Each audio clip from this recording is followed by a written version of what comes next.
बाबासाहेब, तुमच्या आयुष्याचा हिशोब मला लागत नाही. पुरे मिळालेले 65 वर्षांचे आयुष्य, त्यात 30 वर्ष शिक्षणात आणि 1946 नंतरचा काळ दिल्लीत व्यग्र राहिलेला.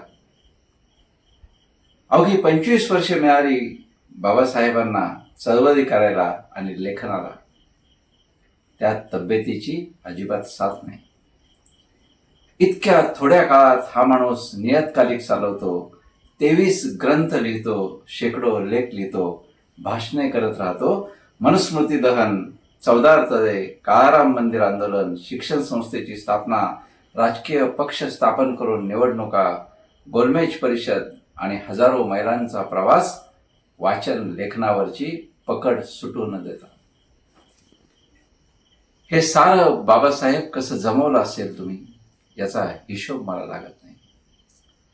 आजच्या नेत्यांसारखे विमान हेलिकॉप्टर हाताशी नाही, मीडिया इलेक्ट्रॉनिक मीडियामधून पोहोचणं नाही, अनुयायांना संदेश द्यायला व्हॉट्सॲप नाही की बोलायला फोन नाही, खडबडीत रस्ते आणि रेल्वेतून गावकुसा बाहेरच्या त्या नॉट रिचेबल वस्त्यांवर कसे वेगानं पोहोचले असतील बाबासाहेब.